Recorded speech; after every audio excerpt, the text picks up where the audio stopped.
রামনবমী উপলক্ষে শহর বর্ধমানের কার্জন গেট সন্নিকট স্থানে রামলালার মূর্তিতে মাল্যদান করলেন দুর্গাপুর বর্ধমান লোকসভা কেন্দ্রের বিজেপি প্রার্থী দিলীপ ঘোষ। বুধবার সারাদিন কর্মসূচির মধ্যে দুর্গাপুরে ছিলেন দিলীপ ঘোষ। সন্ধ্যা নাগাদ পৌঁছান শহর বর্ধমানে। রামলালার মূর্তিতে মাল্যদান করে দিলীপ ঘোষ বলেন, সারা বিশ্ব জুড়ে রাম মন্দির স্থাপনের পরে মহা ধুমধামে পালিত হচ্ছে রামনবমী। বিজয় উৎসব হিসেবে সবাই পালন করছেন রামনবমী। দুর্গাপুরে সকালেই শুরু করেছি রামনবমী পালন, পরে কাকসা হয়ে মানকর সব জায়গায় পালন করেছি রামনবমী। বর্ধমানের যা উচ্ছ্বাস উৎসাহ দেখলাম, তাতে করে এটা বলাই যায় রামরাজ্য প্রতিষ্ঠার প্রারম্ভ মাত্র। রামের মন্দির প্রতিষ্ঠা করতে আমরা বহু বছর লড়াই করেছি, আন্দোলন করেছি। রাম মন্দির প্রতিষ্ঠার আন্দোলনে অনেক মানুষ নিজে প্রাণ বলিদান দিয়েছেন। আমরা সৌভাগ্যবান যে আমরা রাম মন্দির দেখতে পেলাম। রাম মন্দির প্রতিষ্ঠার পরে অযোধ্যার চেহারা পাল্টে গেছে বলেও জানান দিলীপ ঘোষ। অন্যদিকে হাইকোর্টের নির্দেশিকাকে অবমাননা করে বর্ধমানে রামনবমী শোভাযাত্রায় অস্ত্র হাতে নিয়ে বেরোলো রাম ভক্তরা। বর্ধমান শহরের ৮ নম্বর ওয়ার্ডের কান্না গেটের কাছে এবং বর্ধমান কার্জন গেটের কাছে হাতে তলোয়ার নিয়ে ঘোরার সময় এক যুবকের হাত থেকে অস্ত্র কেড়ে নেয় বর্ধমান থানার পুলিশ। অন্যদিকে ডিজে বাজানো নিষিদ্ধ করা হলেও কোর্টের নির্দেশিকাকে এক প্রকার বুড়ো আঙুল দেখাচ্ছেন রাম ভক্তরা।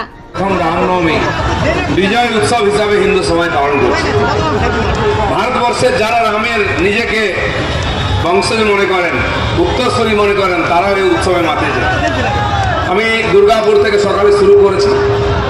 কাকসা থেকে, গড় জঙ্গল থেকে আরম্ভ করে মানকর সব জায়গায় উৎসবে অংশগ্রহণ করতে করতে এলাম।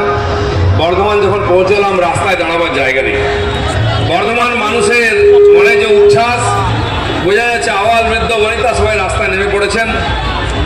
ওই রেলের ব্রিজ থেকে এখানে আসতে 8 ঘন্টা লেগে গেল। আমাকে হেঁটে আসতে হলো, গাড়িতে আসছিলাম। এই যে উন্মাদনা, উচ্ছ্বাস, রাম রাজ্যের প্রতিষ্ঠার এটা প্রারম্ভ মাত্র।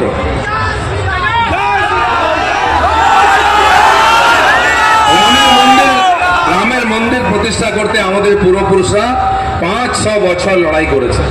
লক্ষ লক্ষ মানুষ বলিদান দিয়েছেন। আমরাও গত 40 বছর ধরে রাম মন্দির প্রতিষ্ঠার জন্য আন্দোলন করেছি। আর এই আধুনিক যুগেও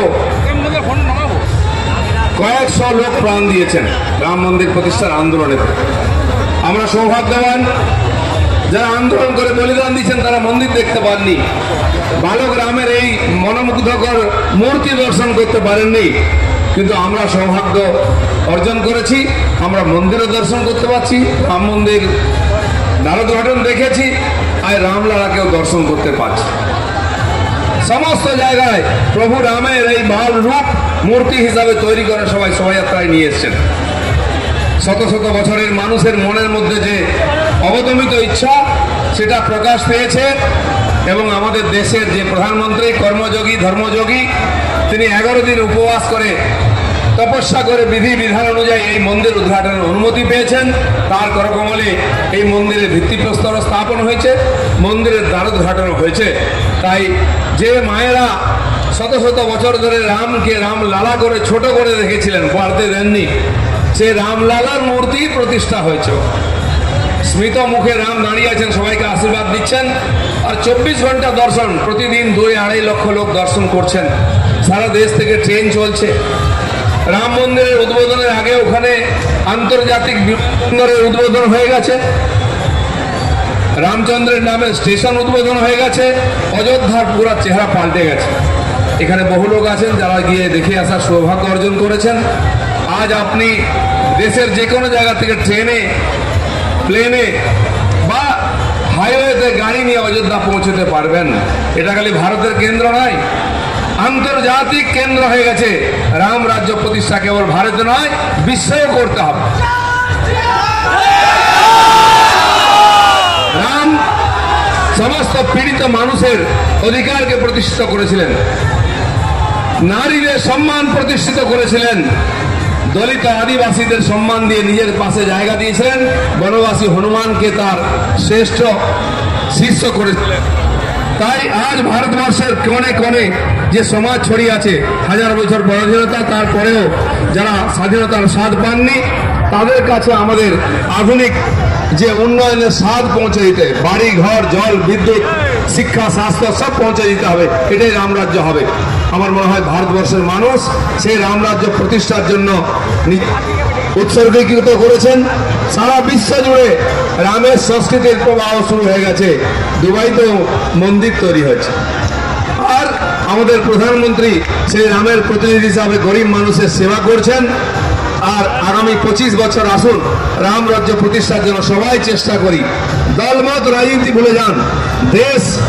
দেশের সংস্কৃতি রামের সংস্কৃতি, রামের নাম আমাদের মুখে, তার আদর্শ নিয়ে আমরা কাজ করি। আপনারা দেখতে পাচ্ছেন সারা ভারত কিরকম পরিবর্তন হচ্ছে। যারা রামের নাম নিতে লজ্জান, ভয় পেতে, তারা আজকে গর্বে রাম নাম নিচ্ছেন। তাদের পাঠ করুন, রাম নাম নিন, সফল পান। সারা দেশের সমস্ত কোটি কোটি রামের কৃপাতে জননী ভারত হতে পারে, এই আশা রেখে সমস্ত ভক্তদের জানিয়ে